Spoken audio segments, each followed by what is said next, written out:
In the year of 1871, in the city of New Orleans, there was a story told only in whispers, a tale that clung to the humid air of the Faubourg Treme like the scent of night-blooming jasmine and decay.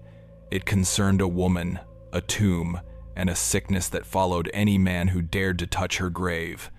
They said her spells still worked, that her power had not been silenced by the earth that covered her, because every man who laid a hand upon her marble crypt fell violently ill within a single week. If the archives of the damned are where you seek your solace, and this is the first time you have found our door, consider subscribing to ensure you do not lose your way back to the shadows. The district of Faubourg Treme, even then, was a world unto itself, a labyrinth of narrow streets and Creole cottages pressed shoulder to shoulder, their bright Caribbean colors peeling under the relentless Louisiana Sunday. It was a place where the sacred and the profane danced a slow, suffocating waltz in the flickering gaslight. During the day, the air was thick with the cries of street vendors, the clang of the blacksmith's hammer, and the lazy strumming of a guitar from a hidden courtyard. But as twilight descended, a different energy would bleed through the cracks of the city's veneer.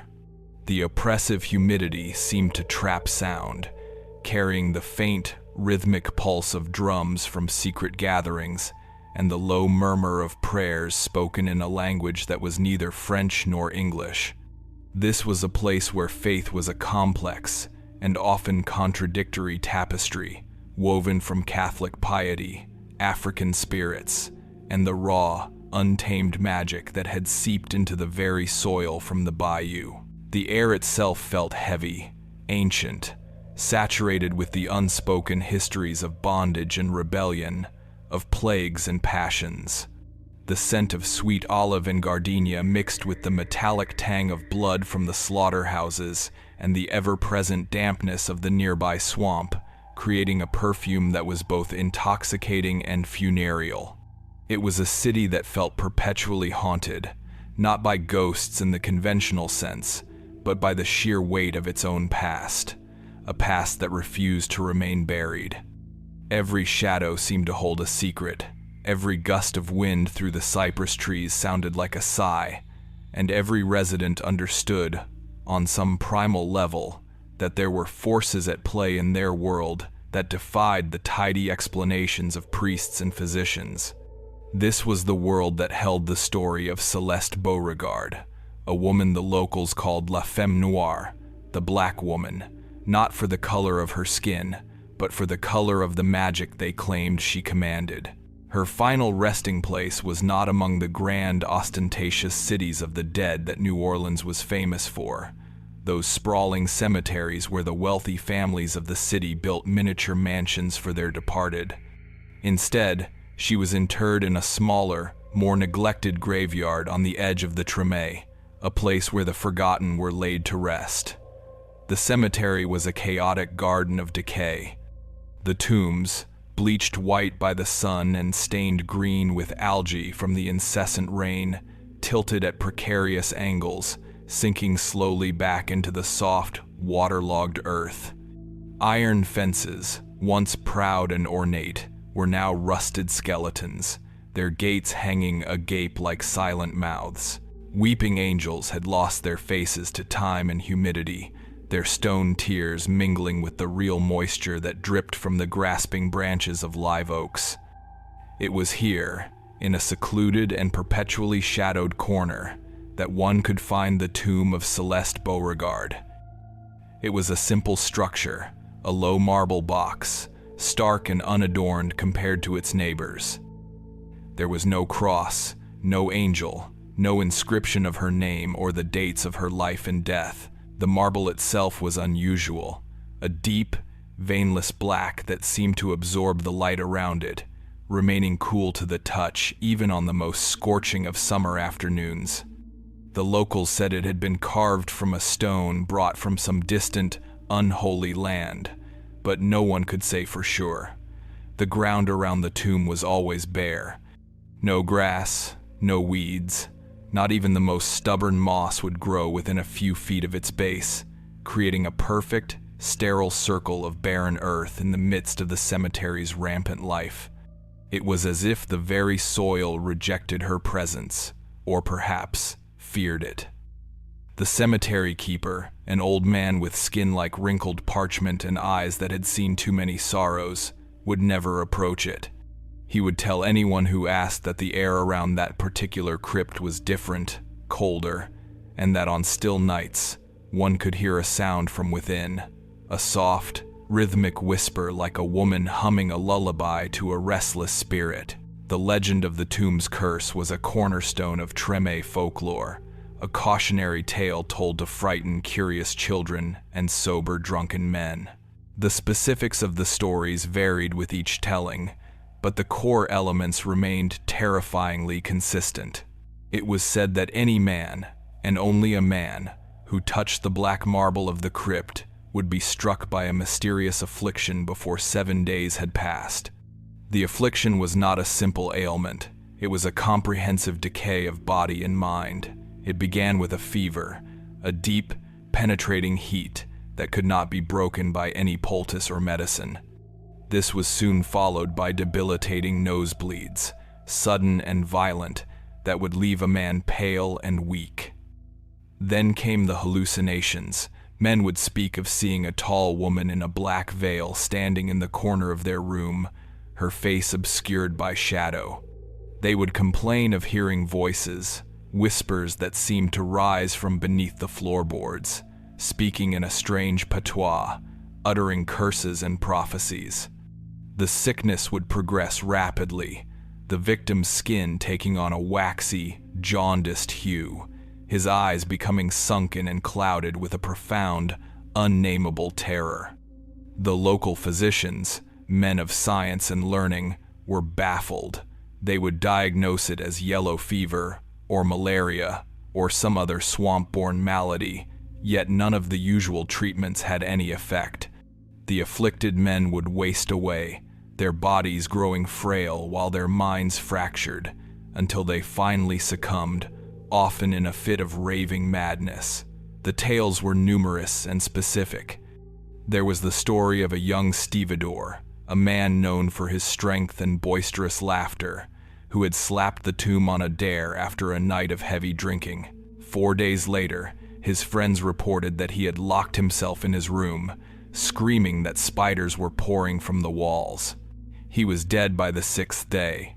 There was the tale of a traveling merchant from up north, a rational man who scoffed at the local superstitions. He had traced a finger along the edge of the crypt to show his contempt for such foolishness.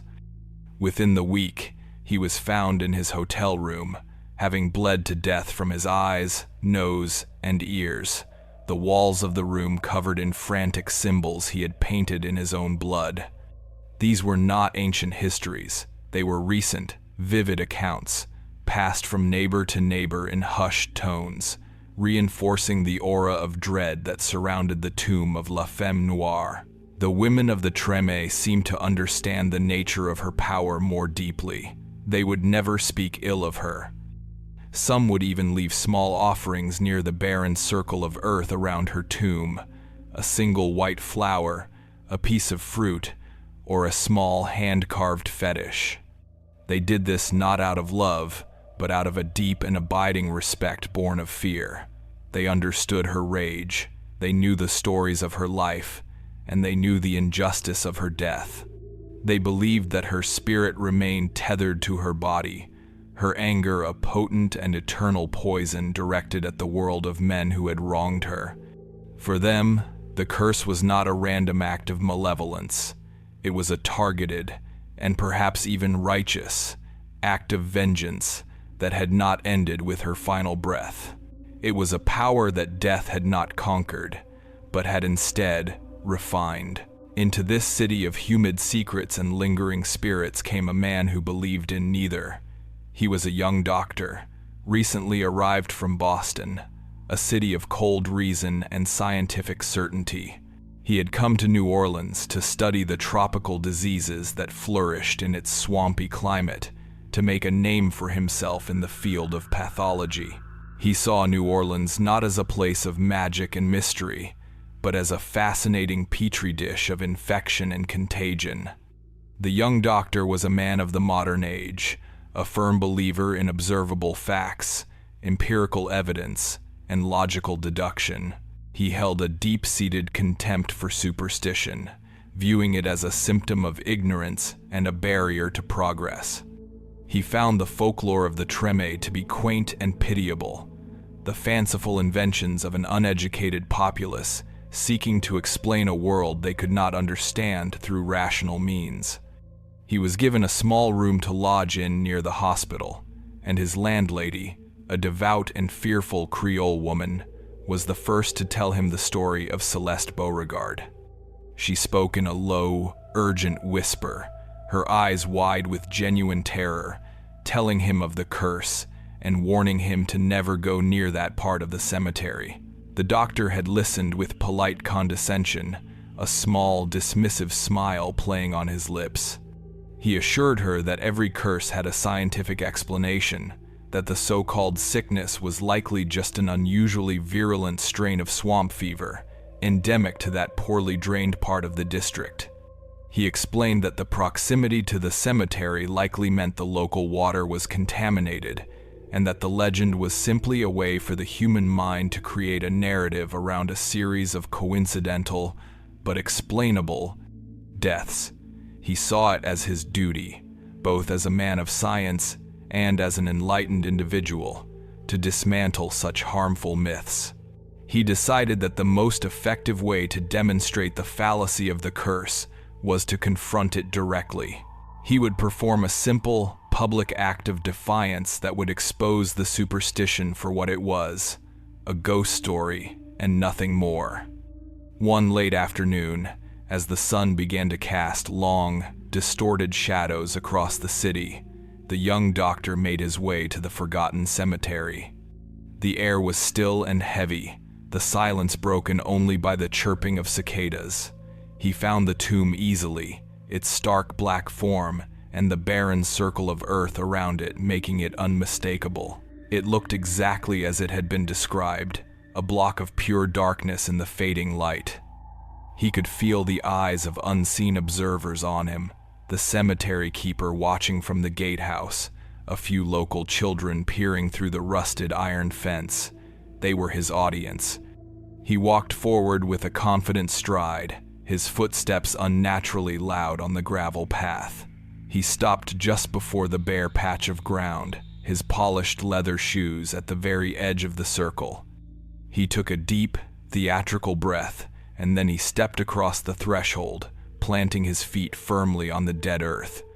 He felt a strange, almost imperceptible drop in temperature, a coolness that seemed to rise from the ground itself, but he dismissed it as a trick of the mind, an effect of the encroaching evening shade. He reached out his hand, his fingers steady, and placed his palm flat against the cold, smooth surface of the black marble. The stone was utterly inert, its temperature chilling but natural for a dense material shielded from the sunday. He pressed firmly, as if to prove its solidity, its simple, mundane reality. He held his hand there for a long moment, turning his head to look back at the silent watchers, a look of triumphant reason on his face. He had touched the untouchable. He had defied the curse. He had proven that it was nothing more than a whisper in the dark. He then removed his hand, wiped it on his trousers as if to clean off the dust of a forgotten relic, and walked away without a second glance, the faint, ironic smile never leaving his lips. The myth was broken. Science had prevailed, or so he believed. The man who had laid his hand upon the tomb was named Gabriel Marchand.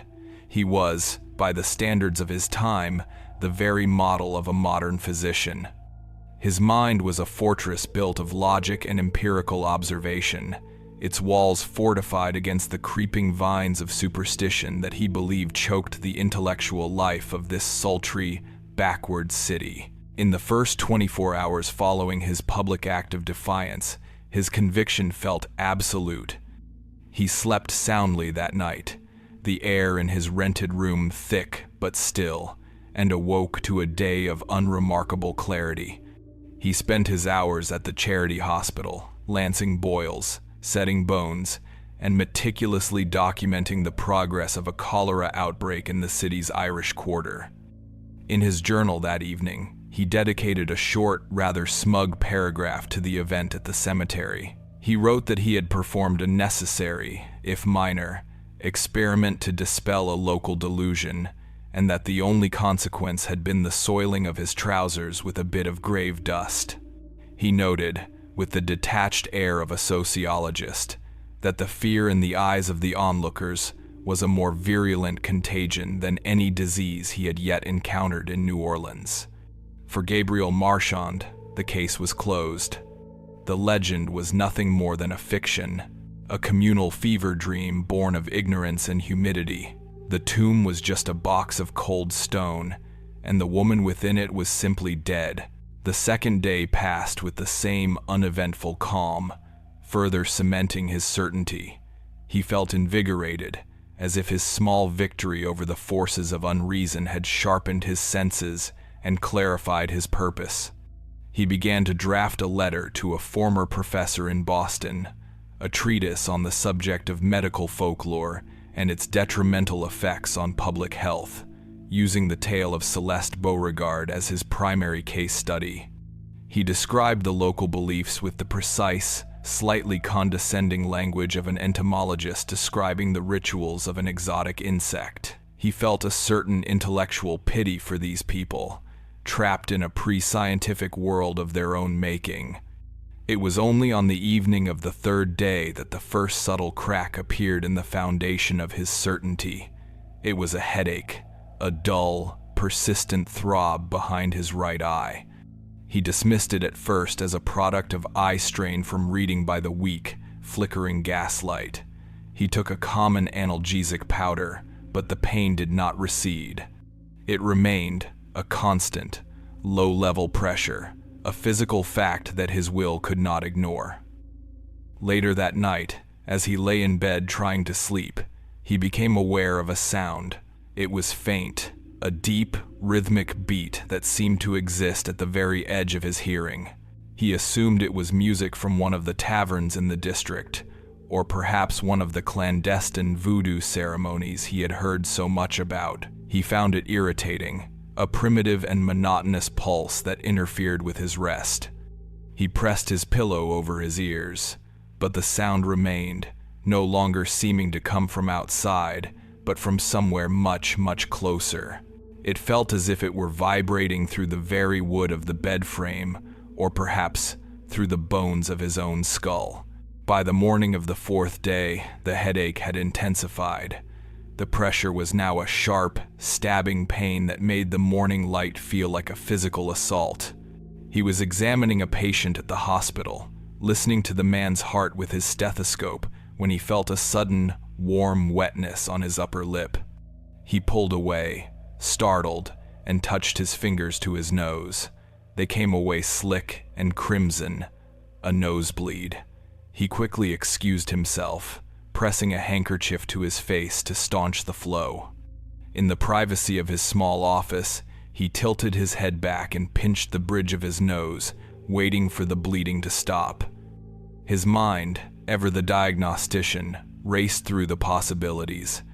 The oppressive heat, dehydration, a spike in his blood pressure due to the persistent headache.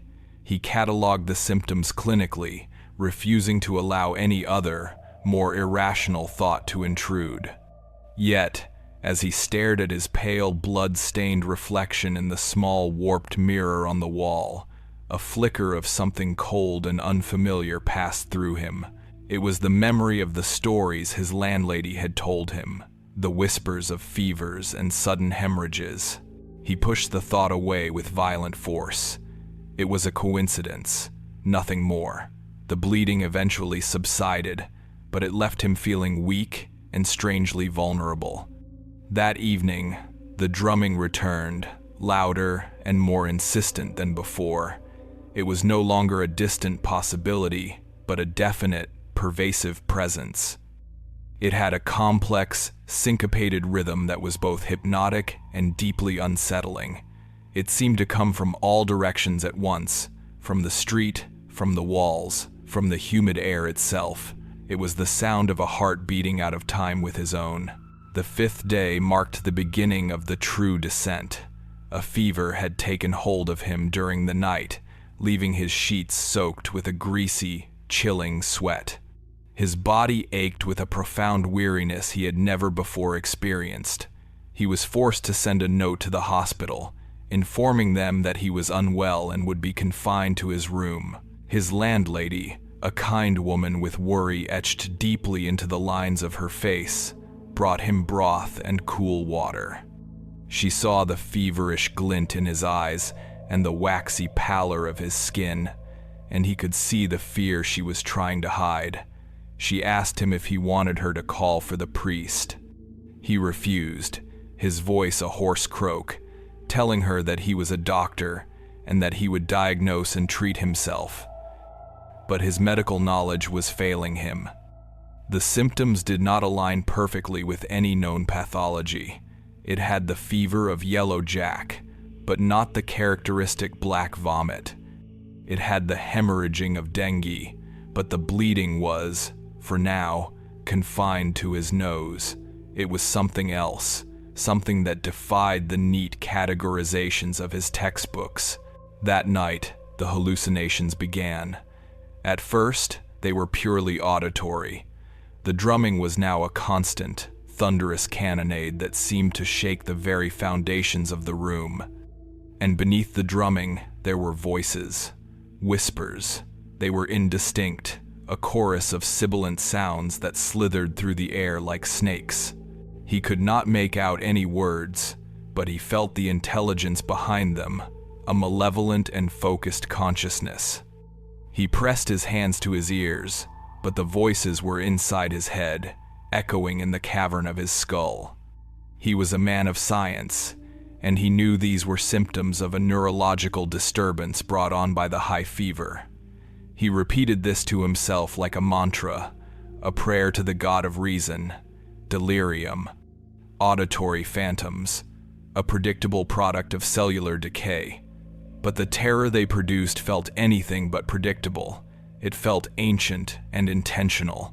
On the 6th day, Gabriel Marchand saw her. He had drifted into a fitful, fever-haunted sleep, his dreams a chaotic maelstrom of distorted anatomical drawings and leering, shadowy faces. He awoke with a gasp, his heart hammering against his ribs. The room was dark, save for the single candle he had left burning on the nightstand.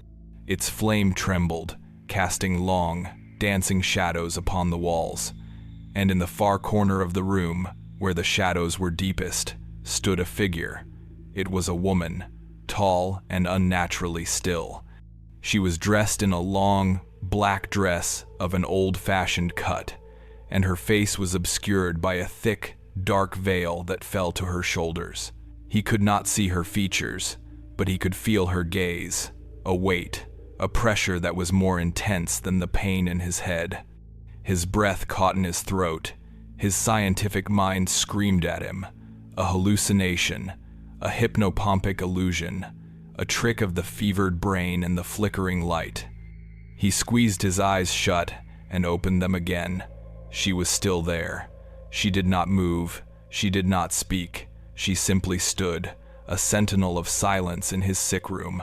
He fumbled for the box of matches by his bed, his hands trembling so violently he could barely grasp one. He struck a match, and as its sulphurous flare briefly flooded the room with bright, clean light, the corner was empty. The woman was gone, but the impression of her presence remained. A chilling afterimage burned into his mind. The landlady, hearing his terrified cry, came rushing into the room. She found him sitting bolt upright in bed, his eyes wide with a terror that was beyond her comprehension. She did not need to ask what he had seen. She crossed herself, her lips moving in a silent prayer, and she told him that whether he wished for it or not, she was fetching the priest. The priest arrived shortly thereafter. He was an older man, his face a roadmap of weary compassion. He was no stranger to the sickbeds of the dying, but when he entered Gabriel Marchand's room, he paused at the threshold. The air within felt different, heavy and charged with a spiritual malaise that he recognized but could not name. He saw the young doctor, his body trembling beneath the sweat-soaked sheets, his eyes darting towards the shadowed corners of the room. The priest listened patiently as the doctor, his voice cracking, tried to explain what he had experienced, framing it in the language of medicine, speaking of phantoms of the optic nerve and fever-induced paranoia. The priest did not dismiss his words. He simply nodded, his expression grave. He asked the doctor one question. He asked him if he had, by any chance, been near the old cemetery on the edge of the Treme. The doctor's silence was his confession. The priest let out a long, slow sigh. He told the landlady that a blessing would not work here. He explained that what was in the room was not a simple demon that could be cast out with holy water and Latin rites. He said that the doctor had not invited a spirit into his room, but that he had awakened something that was already there, something that was tied to the land itself. The priest reported that he believed the young man had broken a seal, not of God or of Satan, but of something far older, and that he had marked himself in the process. He told the terrified landlady that the church had no power over this kind of sickness. It was not a crisis of faith, but a debt of blood, and he left, leaving behind only the scent of incense and the profound chill of his hopeless verdict. By the dawn of the seventh day, Gabriel Marchand was no longer a doctor from Boston.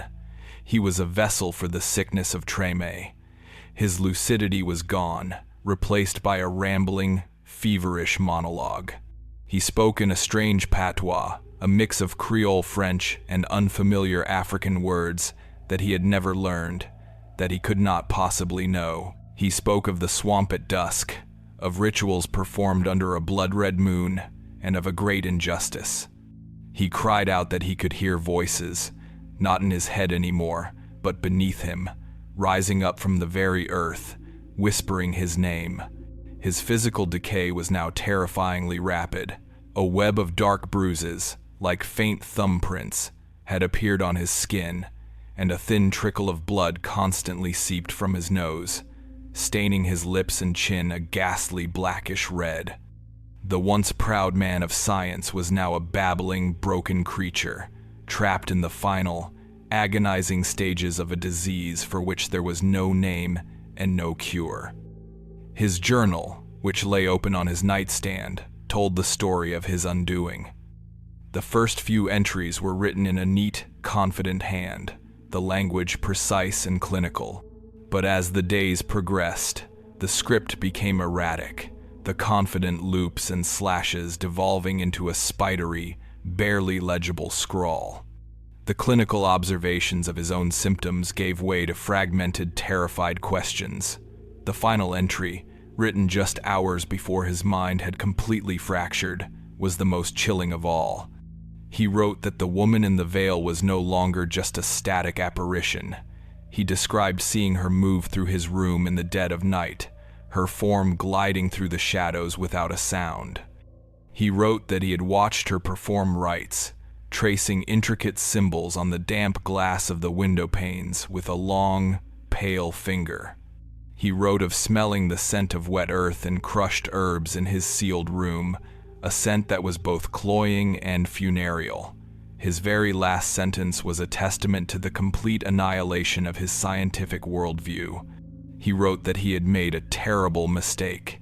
He did not believe she was a ghost.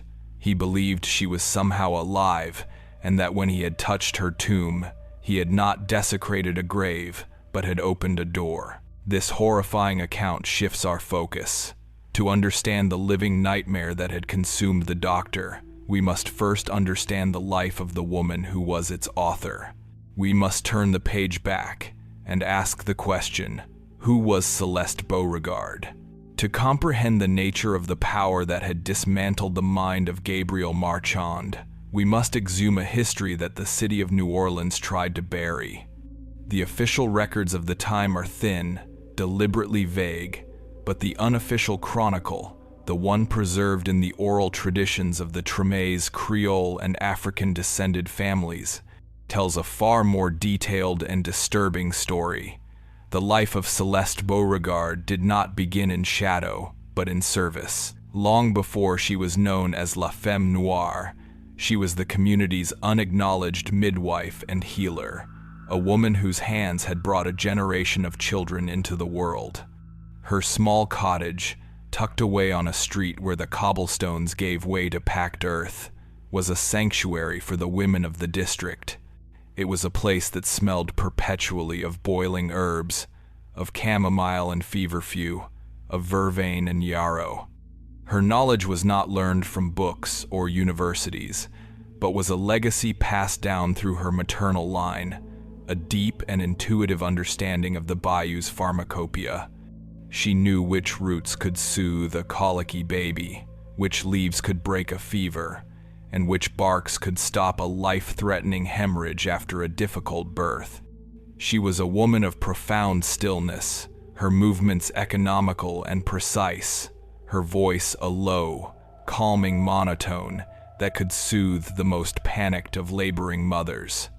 In a brief moment of vulnerability, witnessed by her young assistant, she was seen cradling a newborn child, a baby whose mother had nearly been lost in childbirth, and a flicker of a smile, a glimpse of profound maternal tenderness, had transformed her usually severe features. It was a fleeting image, but it served as a reminder that before she was a pariah, she was a protector. The men of the church and the formally trained physicians of the city regarded her with a mixture of contempt and suspicion. They called her methods primitive, her remedies the stuff of pagan superstition. Yet, they could not deny her results. On numerous occasions, the town doctor, a man of bluster and limited skill, would be summoned to a difficult birth only to throw up his hands in despair, declaring the situation hopeless for either the mother or the child. It was then, in the suffocating heat of the birthing room, with the scent of fear and sweat thick in the air, that Celeste would be called for. She would arrive not with a leather bag of polished metal instruments, but with bundles of dried herbs, with tinctures in dark glass bottles, and with a quiet authority that commanded the room. She would murmur soft chants, words in a language that none recognized but all understood as a form of prayer, and she would work with a focused intensity that was both awe-inspiring and unsettling. More often than not, she would succeed where the doctor had failed, delivering a healthy child from a situation that had been pronounced a death sentence. These successes, however, did not earn her gratitude from the city's establishment. Instead, they sowed the seeds of a deep and potent fear. Her power was undeniable, but its source was a mystery, and in a city governed by a rigid Catholic patriarchy, a mystery in the hands of a woman, particularly a woman of her lineage, was synonymous with heresy. The fear surrounding Celeste began to crystallize into open accusation over the matter of men. It was whispered that her influence was not limited to the bodies of women and children, but that she could also hold sway over the minds and hearts of men. The whispers claimed she trafficked in charms and gris-gris, small bags filled with potent ingredients designed to bind a man's will to a woman's desire. One particular incident served as the catalyst that would transform private fear into public outrage. One of the church elders, a man known for his stern piety and his considerable wealth, had suddenly and inexplicably abandoned his wife of 20 years for a young woman of no social standing who worked at the French market. The elder's wife, a woman of significant social influence, was consumed by a righteous fury. In her husband's discarded clothing, she claimed to have found a small, red flannel bag tied shut with black thread. She brought it before the priest, her hands trembling with a mixture of terror and vindication. The priest, a man predisposed to see the devil's work in the affairs of his flock, slit the bag open with a consecrated knife. Inside, he found a curious and unsettling collection of objects: a lock of the elder's graying hair, a few nail clippings, a dried chicken foot, and a piece of parchment upon which was written the young market girl's name, encircled by a strange, serpentine symbol drawn in what appeared to be menstrual blood. The market girl, under the priest's intense and terrifying interrogation, confessed that she had purchased the charm from Celeste Beauregard.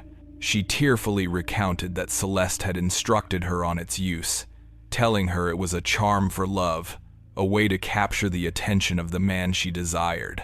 This confession was all the proof the elders of the church required. The story spread through the Treme like a fever, each telling more embellished and horrifying than the last. Celeste was no longer seen as a healer, but as a sorceress who communed with dark spirits. The tales of her midwifery were respun, no longer miracles of healing but unnatural acts of witchcraft. It was said that she would whisper incantations into the ears of newborns, claiming them for her demonic master. It was rumored that her cottage was the site of blasphemous rituals, where blood was drunk from human skulls, and the sacred rites of the church were performed in reverse. They spoke of her power to curdle milk, to blight crops, and to call down sickness upon those who crossed her. Her quiet demeanor was reinterpreted as cunning secrecy, her knowledge of herbs as evidence of a pact with the devil. The community, gripped by a collective hysteria, began to turn on the woman they had once relied upon. Her former patients would cross the street to avoid her, their faces masks of fear and hatred. Children who had once brought her wildflowers now threw stones at her door. The fear was a living thing, a contagion that infected the reason and compassion of an entire community, leaving only a raw, primal terror in its wake. The men, in particular, felt a unique and profound dread. The idea that their will, their reason, their very souls could be subverted by a woman's secret magic was an intolerable affront to their sense of order and control. Celeste Beauregard became the living embodiment of their deepest anxieties about the untamable power of the feminine and the seductive allure of the forbidden. The end came on a moonless night in late autumn. The air was cool and carried the smell of rain and wood smoke. A mob had formed, a grim procession of the town's men, their faces illuminated by the demonic, flickering light of pine knot torches. They were led by the church elders and the husband of the woman who had been spurned. They were not a rabble of drunks from a tavern. They were the pillars of the community, their hearts filled with a righteous and terrifying certainty. They moved through the narrow streets of the Treme in silence, the only sounds the crackle of their torches and the soft, determined tread of their boots on the damp earth. They surrounded her small cottage, their torches casting a ring of violent orange light that held the darkness at bay. They did not knock. They broke the door from its hinges. Celeste was inside, sitting at her simple wooden table, as if she had been expecting them. Her assistant, a young woman named Muriel, was cowering in the corner, her face a mask of pure terror. Celeste showed no such fear. She looked at the faces of the men who filled her home, men whose children she had delivered, whose wives she had healed, and her expression was one of cold, profound disappointment. She did not scream, she did not beg, she did not protest her innocence. She simply stood, her dignity an unbreachable fortress. They dragged her from her home, her feet bare on the cold ground. Muriel's screams were the only sound that broke the night's heavy silence. They did not take her to the jail or to the courthouse. Theirs was not a mission of law, but of purification. They dragged her through the darkened streets and out of the city, towards the edge of the cypress swamp. The swamp was a place of primordial dread, a labyrinth of black water and grasping trees draped in funereal shrouds of Spanish moss. The air was thick with the hum of insects and the stench of decay. The torchlight reflected on the stagnant surface of the water, making it look like polished black glass. Here, in this cathedral of rot, they held their profane trial. The priest accused her of witchcraft, of fornication with demons, of defiling the sanctity of marriage, and of turning her back on God. He held up a crucifix, its silver form gleaming in the firelight, and commanded her to repent. Celeste looked at the crucifix, then at the priest, and she was reported to have said, her voice calm and clear above the sounds of the swamp, that his God was a God of weak men who feared what they could not control. Her defiance sealed her fate. They fell upon her with a savage fury, their fear having curdled into a murderous rage. The act itself was a thing of brutal, chaotic violence, a frenzy of fists and feet and clubs. They beat her until she no longer moved, her body a broken effigy in the mud, and then, to ensure her unholy spirit could never find rest, they committed the final act of desecration. They denied her a Christian burial. They dragged her broken body to the small, neglected cemetery on the edge of the Treme, to a plot of unconsecrated ground. They interred her in the earth without prayer, without ceremony, without a marker. It was only later that the black marble tomb appeared, paid for by an anonymous benefactor, a stark and silent monument to the city's sin. They believed they had silenced her, that they had purged their community of her influence. They were wrong. They had not buried a woman. They had planted a curse. And now, in a sweat-soaked room years later, that curse was beginning to bear its terrible fruit. The visions that tortured the dying Gabriel Marchand were not random hallucinations born of fever. As he tossed and turned, his mind fracturing, his dreams began to mirror, with terrifying fidelity, the final, violent moments of Celeste Beauregard's life. He felt the mud of the swamp on his skin, he smelled the pine tar of the torches, and he heard the righteous fury in the voices of the men who had murdered her. The past was not simply being remembered, it was being relived. The city of New Orleans, a place that thrived on the Baroque and the theatrical, had always treated its dead with a certain flamboyant intimacy. The deceased were not simply buried and forgotten, they were housed in elaborate, above-ground cities of marble and stone, their presence a constant, architectural reminder of mortality's grip. Yet, the presence that now began to bleed into the waking world from Gabriel Marchand's sick room was of a different order entirely. It was not the gentle haunting of a lingering ancestor, but the focused, intelligent, and malevolent manifestation of a will that had refused to succumb to the finality of the grave. The investigation, which had begun as a clinical inquiry into a mysterious contagion, had now been forced to confront a terrifying new reality. The sickness was not merely a physical decay, it was a spiritual occupation, and the young doctor from Boston was no longer a patient, but a vessel. His body had become a bridge between the world of the living and the vengeful spirit of Celeste Beauregard.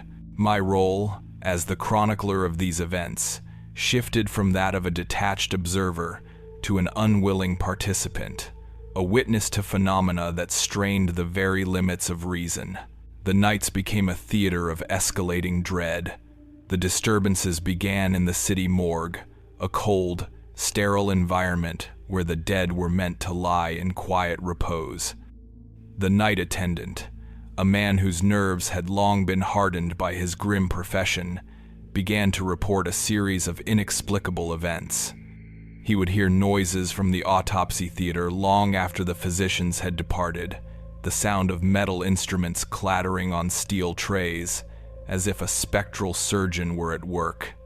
On one occasion, he entered the room to find a set of scalpels arranged on a mortuary slab in a complex, star-shaped pattern that he did not recognize.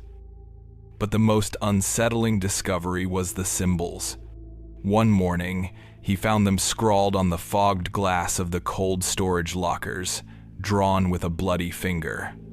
They were the same serpentine sigils that had been found in the charm that had condemned Celeste, symbols that seemed to writhe with a life of their own in the morgue's dim, pre-dawn light. The blood, upon later examination, was found to be human, but its source was never identified. The attendant spoke of a palpable coldness that had nothing to do with refrigeration, a profound, spiritual chill that seemed to emanate from the very walls, and a faint, almost imperceptible scent of damp earth and crushed herbs that would linger in the air for hours before dissipating. These external manifestations were a horrifying echo of the transformation occurring within Gabriel Marchand himself. The man was becoming a living archive of Celeste's final days, his own consciousness slowly being overwritten by hers. The most dramatic and terrifying of these changes was in his voice. The educated, clipped cadence of a Boston academic was gone, replaced by a low, guttural Creole dialect, the voice of a woman who had spent her life in the back alleys and bayous of Louisiana. He would lie in his bed, his eyes open but unseeing, and speak for hours in this new, alien voice. He was not speaking to anyone in the room. He was recounting a narrative, reliving a memory. Through his lips, Celeste told the story of her own death. She spoke of the faces of the men in the torchlight, naming them one by one, her voice a low, venomous litany of her accusers. She described the feel of the swamp mud beneath her bare feet, the splintering of her bones under their blows, and the suffocating darkness as the first shovelful of unconsecrated earth was thrown upon her face. To listen was to be a direct witness to the murder, to feel the terror and the rage of her final moments as if they were happening in the present. It was a possession of the most intimate kind, a forced empathy with the victim, turning the listener into an unwilling accessory to her suffering and her subsequent, undying fury. His own mother, who had traveled from Boston upon hearing of her son's grave illness, could not recognize the thing that now wore her son's face. She would sit by his bedside, weeping, as this strange, female voice poured from his throat, recounting a life of magic and a death of brutal injustice. Driven by a desperate need to find a rational anchor in this rising tide of the supernatural, I resolved to seek physical evidence, some tangible link that could explain the impossible connection between the living doctor and the long-dead voodoo priestess. My investigation led me back to the source of the contagion, to the black marble tomb in the forgotten cemetery. The local population had, by now, renewed their avoidance of the place with a fresh and potent terror. The story of the northern doctor's affliction had spread like wildfire, validating the old legends and imbuing the tomb with an even greater aura of malevolent power. The cemetery keeper, his face a mask of weary resignation, had ceased any attempt at maintenance in that corner of the graveyard. He told me that the whispers from the tomb were now louder, and that on some nights he had seen a faint, cold light seeping from the seams of the marble crypt, a phosphorescence like moonlight on swamp water. I approached the tomb in the stark, unforgiving light of midday, hoping the sun would offer some protection against the encroaching shadows of the affair. The air around the crypt was, as the keeper had claimed, unnaturally cold. The silence was profound, a dead space where the normal sounds of the city seemed to be absorbed and extinguished. I began to examine the structure itself, running my hands over the smooth, cold stone, searching for any clue, any anomaly. It was then that I noticed it, a loose stone at the base of the tomb, one that seemed to have been deliberately set so that it could be removed. My heart pounded in my chest, a frantic drumbeat against my ribs. Using the tip of a trowel I had brought with me, I pried the stone loose. It came away with a soft, grating sound, revealing a dark, hollow space within. The smell that emerged from the cavity was overwhelming, a cloying, sweetish odor of rot and old roses, a scent that was both sacred and profane. Reaching into the darkness, my fingers trembling, my hand closed around a cool, round object, I pulled it out into the light.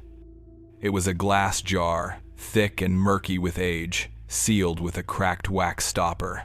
And floating within the cloudy, viscous fluid inside were two objects, pale and spherical, trailing thin, reddish tendrils.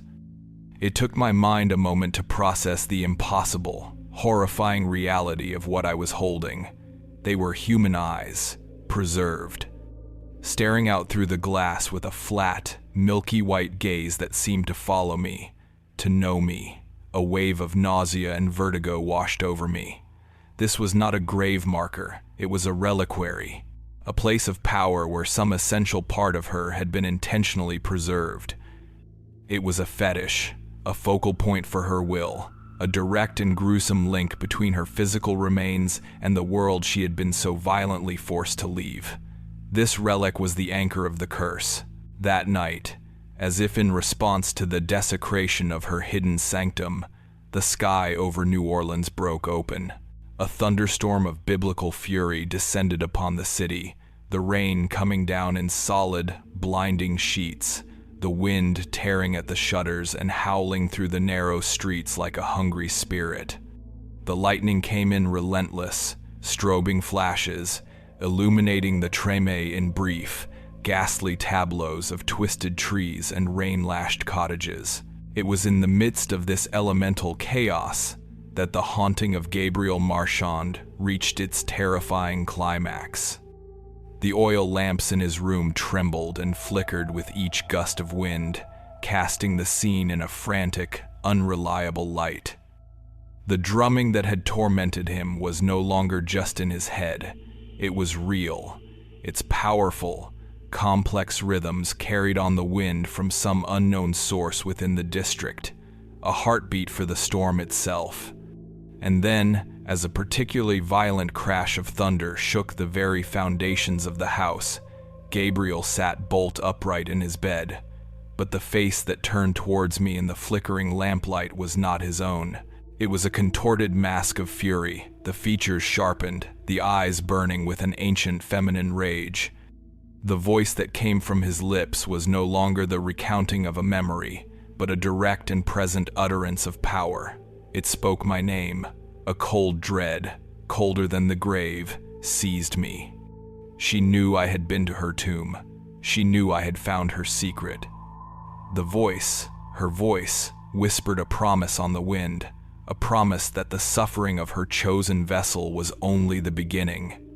It spoke of a justice that would not be denied, a pain that would be shared by all those who lived on the land that had been stained with her blood. The lines were now irrevocably blurred. Was Celeste merely reclaiming the power that had been stolen from her, forcing the living to bear witness to the agony she had endured? Or was this something far more terrifying, a resurrection not of the body, but of a vengeful consciousness, determined to make the entire city her final, screaming victim? The choice was no longer between belief and skepticism. The choice was between action and annihilation. I knew then that the only way to end the escalating horror was to confront it at its source. The tomb had to be opened. The decision to violate the sanctity of a tomb is not one made lightly. It is an act of profound desperation, a final, blasphemous gamble against a power that has rendered all conventional methods of resistance obsolete. The barrier between faith and reason had been irrevocably shattered, leaving behind a landscape of pure, primal terror. The only path forward was to descend into the heart of the darkness itself, to confront the physical source of the spiritual contagion. I could not undertake such a task alone. My accomplice in this sacrilegious endeavor was the priest, the same weary man who had first refused to bless Gabriel Marchand's room. I sought him out at his rectory, the scent of old books and beeswax, a fragile shield against the storm-tossed chaos of the city.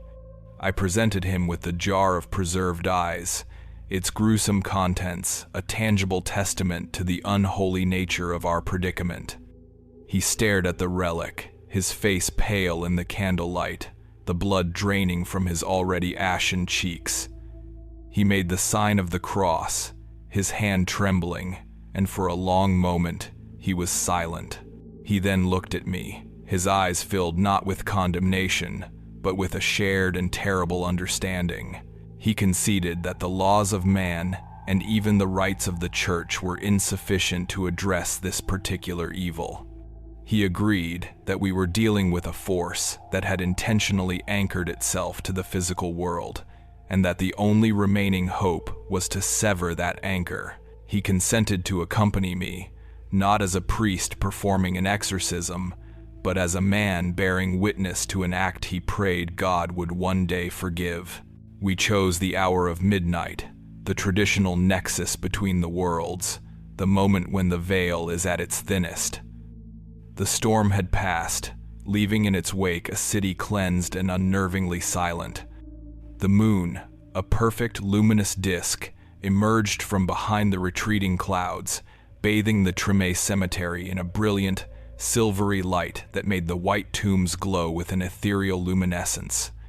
The air was cool and heavy with the scent of wet earth and decay, a funereal perfume that clung to the back of the throat. We moved through the graveyard like conspirators.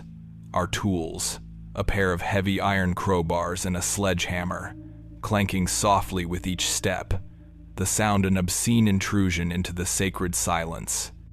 The black marble tomb of Celeste Beauregard awaited us, a block of absolute darkness even under the full, unfiltered light of the moon. It seemed to pulse with a silent, waiting energy, its cold surface seeming to absorb the moonlight and give back nothing but a profound and chilling void. The oppressive atmosphere was a physical weight, a pressure on the chest that made each breath a conscious effort. As we stood before it, the distant city bells began to toll the midnight hour, each resonant chime a nail being driven into the coffin of our certainty. The priest began to murmur a prayer in Latin, the ancient words of protection sounding frail and inadequate against the profound, ancient power that radiated from the stone. I took up the sledgehammer, its weight a crude and brutal reality in my hands. The first blow against the marble lid of the crypt produced a sound that was shockingly loud in the stillness of the night, a sharp, deafening crack that seemed to split the very air. The stone resisted, solid and unyielding. The priest flinched at the sound, his prayer faltering for a moment before he resumed, his voice now more urgent, more desperate. I struck the tomb again, and then again, my movements becoming a frantic, rhythmic ritual of desecration. Sweat poured from my body, mingling with the damp night air. With each impact, small fissures began to appear in the marble, a web of tiny white lines spreading from the point of impact. Finally, with a great, groaning crack, a significant fracture appeared, running the length of the lid.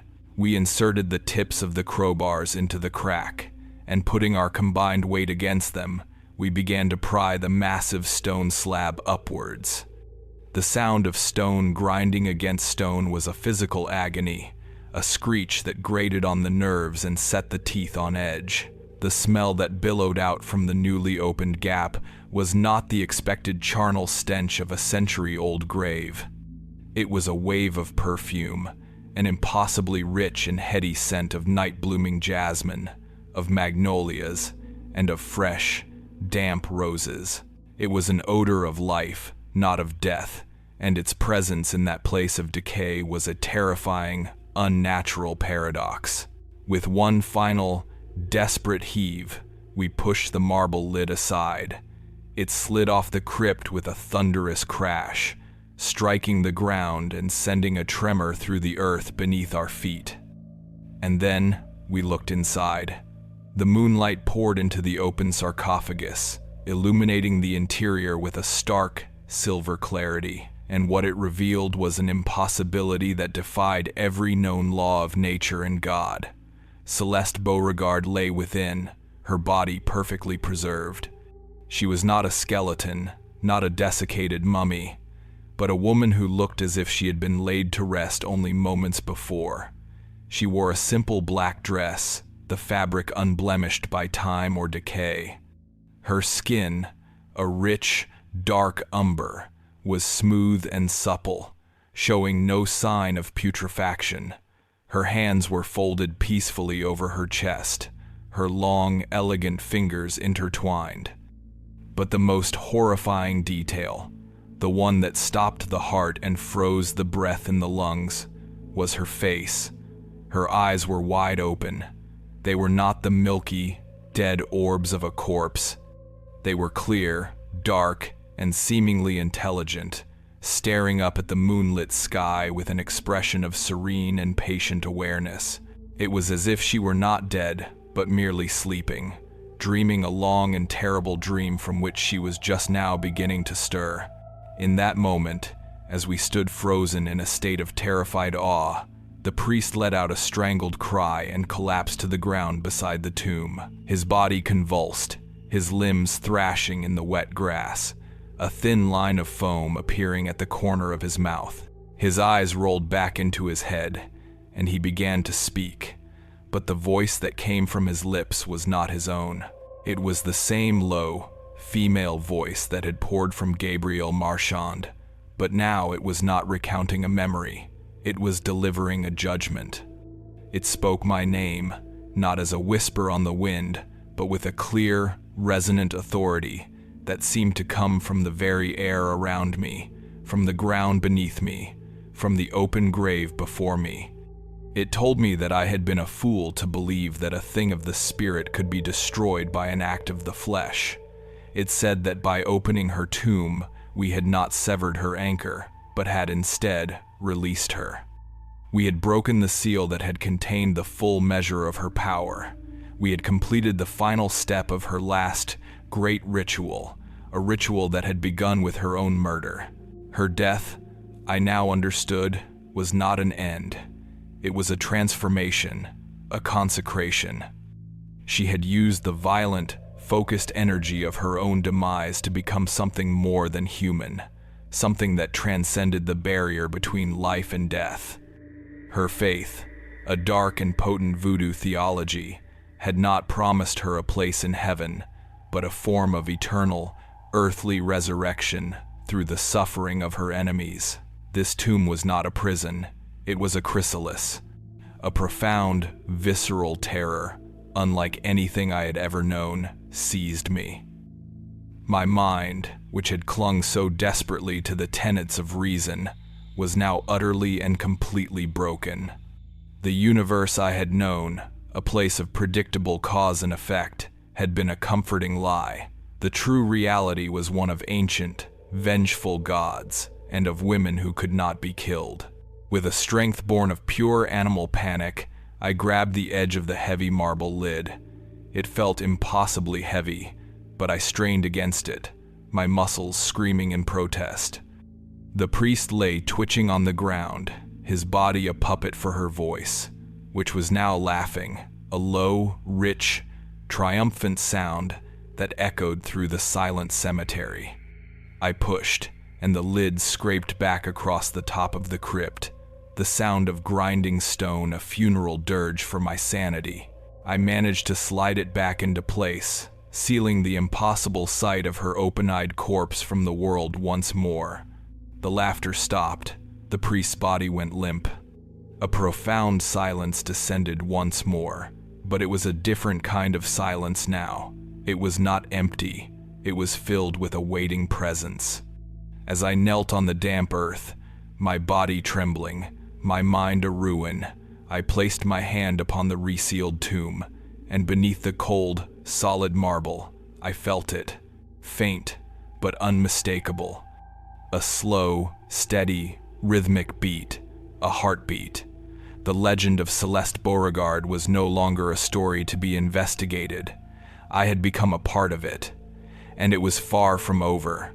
The silence that followed the resealing of the tomb was more profound and more terrible than any scream.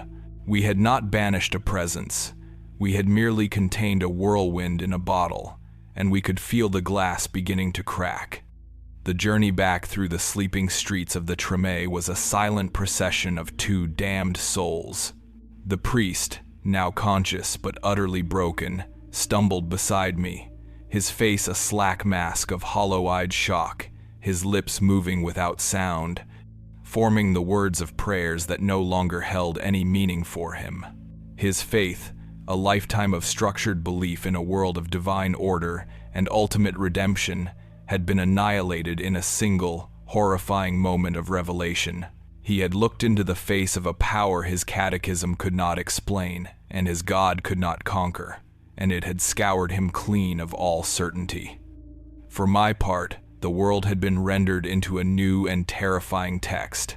The familiar architecture of the city, the Creole cottages with their wrought iron balconies, the flickering gas lamps casting their jaundiced glow on the damp cobblestones, all seemed like a thin, painted veil stretched over a churning abyss of primal, incomprehensible forces. The scientific principles that had once been the bedrock of my reality now felt like the naive superstitions of a child. I had touched the cold, unassailable fact of a universe that was not merely indifferent, but actively, intelligently malevolent. The heartbeat I had felt beneath the marble was the new and terrible metronome of my life, a rhythm that had already begun to sync with my own. The weeks that followed were a slow, inexorable descent. News of our nocturnal desecration did not spread, for its two participants were locked in their own private hells. The priest retired to his rectory and was never seen in the pulpit again. Parishioners who called upon him were turned away by a frightened housekeeper who would report only that the holy man was unwell, that he had been stricken by a profound spiritual malady. I visited him once, a week after that night. I found him in his library, sitting in the dark, surrounded by his towering shelves of theological texts. He was staring at a crucifix on the wall, not with reverence, but with a look of vacant, pitying contempt. He told me, his voice a dry rustle of leaves, that all the books in the world were just paper and ink, a collection of comforting lies men told themselves to keep the real gods at bay. He said that he now understood that evil was not a mere absence of good, but a tangible, creative, and eternal force. He had seen its face. A few days later, the housekeeper found him dead in that same chair, his heart having simply given up. The official cause of death was listed as cardiac arrest, but I knew the truth. He had died of a theological terror, a lethal dose of cosmic horror for which there was no antidote. My own sickness began not with a bang, but with a whisper. It started with a persistent, low-grade fever, a feeling of being chilled from the inside out, a coldness that no blanket or fire could touch. Then came the olfactory hallucinations. I would be sitting in my study, trying to lose myself in my notes, and I would suddenly be overwhelmed by the scent of fresh roses and damp earth, the same impossible perfume that had poured from the open tomb. It would fill the room, so thick I could almost taste it, and then vanish as quickly as it had appeared. My sleep was no longer a refuge, but another theater for her influence. I was plagued by dreams of a cypress swamp, of black water and grasping trees. In these dreams, I was not an observer. I was a participant, my hands caked in mud, my ears filled with the sound of rhythmic chanting and the frantic buzzing of insects. I would awaken with my heart pounding, the sheets soaked in a cold sweat, the scent of the swamp still clinging to my skin. I attempted to document my symptoms with the detached precision of a physician, to record the progression of my own decay as a final, desperate act of reason.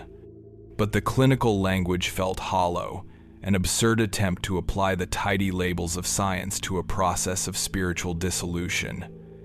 I knew what was happening. I had seen the template in the agonizing decline of Gabriel Marchand. I had not merely touched the tomb, I had broken it open. My transgression was greater, and I knew, with a chilling certainty that my suffering would be as well. Meanwhile, the legend of Celeste Beauregard began to mutate, to evolve. It seeped from the shadowed corners of the Treme and began to permeate the consciousness of the entire city. Gabriel Marchand's quiet, agonizing death in his rented room was officially recorded as a case of malignant swamp fever, his hallucinations and hemorrhages dismissed as predictable symptoms of the disease. But the people of the Treme knew better. The story of the arrogant northern doctor who had mocked their beliefs and paid the ultimate price became a new and powerful chapter in the folklore of La Femme Noire. Her power had been tested and proven absolute.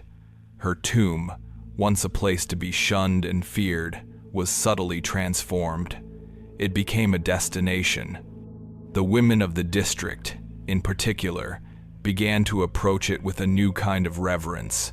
They were her true inheritors, the keepers of her story. They began to leave offerings, not the simple, fearful tokens of the past, but items of power and significance. Bundles of herbs tied with red string, bowls of rum, hand-rolled cigars, and small, carved wooden figures began to appear in a neat circle around the barren patch of earth at the tomb's base. They would come at dawn, when the fog from the river still clung to the gravestones, their forms shrouded and indistinct. They would murmur prayers to her, not to the Christian God. They did not ask for forgiveness or salvation. They asked for strength, for justice, for the power to bind their men or to curse their enemies. Celeste was no longer just a vengeful ghost. She had been elevated. She had become a dark saint, a Loa of the dispossessed, a patroness of female rage and occult power. Her curse, once a cautionary tale, was now seen by some as a righteous weapon. Her story had completed its cycle, from healer to witch to martyr, and now, finally, to goddess. My own body became the final case file in this grim investigation. The fever became a constant, raging fire. The nosebleeds started, sudden and violent, leaving me weak and lightheaded. The drumming returned, the same hypnotic, syncopated rhythm that had driven the doctor to madness. It was my constant companion, a relentless pulse that vibrated through the floorboards, through the very bones of my skull. My chronicle, the journal in which I had so meticulously documented these events, became the last repository of my sanity. My handwriting, once a neat and controlled script, became a spidery, erratic scrawl, the words slanting across the page, as if trying to flee the terrible truths they described. The final entry, written over the course of what I believe was my last day of lucidity, is a fragmented testament to my complete and utter surrender. I wrote that I finally understood the nature of the curse. It was not a simple magical attack launched from beyond the grave. It was a biological and spiritual inheritance. By touching the tomb, by breathing the perfumed air of her perfectly preserved flesh, we had been infected. We had taken a part of her into ourselves, a seed of her vengeful consciousness that now grew within us, consuming us from the inside out. We were not haunted by her, we were becoming her. The sickness was not her punishment, it was her method of reproduction. Through our decay, her story would be told, her power would be renewed, and her presence would be made manifest in the world of the living once more. Was it punishment for our arrogance, for the sins of the men who had murdered her? Was it a form of terrible, cyclical justice, a balancing of the scales?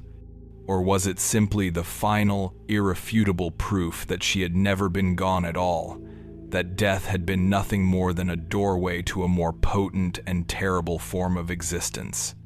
The question hung in the feverish air of my room, unanswered. My penmanship grew weaker, the ink blotting on the page from the tremor in my hand. I tried to describe the singing, a faint, ethereal chorus that seemed to be coming from outside my window, from the direction of the cemetery.